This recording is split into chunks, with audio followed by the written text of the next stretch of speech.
Uz Skotijas Svētā Kolumba baznīcu Londonas centrā dziedātāji, dejotāji un koklētāji devās jau no paša rīta, lai paspētu izmēģināt un godam sagatavoties pēcpusdienas svētku pasākumam, sanāciet, sadziediet, sadancojiet. Ieeja bija bez maksas, tomēr biļetes ātri vien izbeidzās. Ierasts, ka svinības sākas ar karoga ienešanu. Pēc tam seko apsveikumi. Visus jūs sirsnīgi sveicu Latvijas valsts pasludināšanas 107. gadadienā.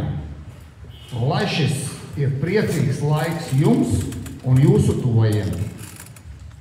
Šajā svētku laikā mēs esam īpaši lepni par to, ka mums ir sava valsts.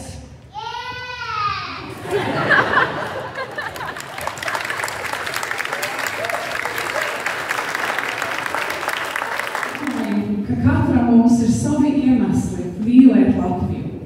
Mūsu vecāki, mūsu vīri un sievas, Latvijas upes un ezeri, zaļie meži un smaržīgās pļavas Jāņu naktī, vai baltā sarva uz eglēm saulainā ziemas dienā.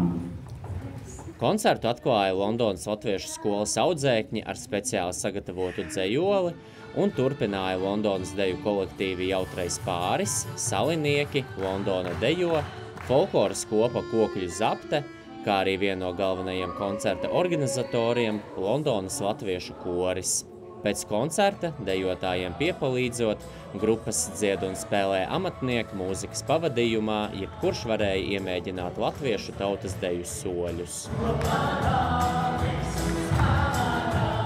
Arī Francijā, Parīzē, svētku koncertu Es esmu atklāja svinīgās runas.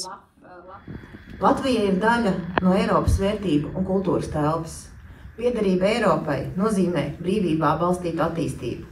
Un es esmu ļoti gandarīta, ka Latvijas kultūra, māksla, mūzika, kino ir ļoti klātesoša Francijā.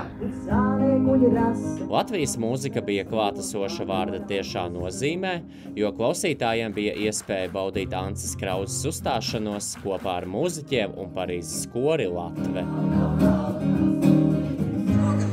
Latvijas valsts dibināšanu. Arī Luksemburgā svētku koncerts iesākās ar karoga ienešanu un uzrunām, lai pēc tam turpinātos ar bērnu folkloras kopas Mazās dzērves, postfolka grupas Rudzurika, kora Meluzīna, Eiropas skolas skolēnu un vēlāk ballē Eslingenes orķestra uzstāšanos. Savukārt atelpas brīžos varēja apskatīt Ineses Jansones izšūtās grāmatzīmes. Man nesen daudz jautāja, kāpēc es esmu latvietis? Vai tas ir forši būt latvietim? Un es viņam atbildēju, ka tas ir foršākais, kas var būt. Mūsu nav pat 2 miljoni. Ne tur kaut kādi francūži vai angļi, kas pa visu pasauli pilnījā. Tas ir cool, kā teiktu jaunieši, būt latvietim. Valsts svētku svinēšanu latviešu Luksemburgā uzsākuši tikai nesen, taču ir apņēmības pilni turpināt ik gadu. Latviešu.com speciāli RTV.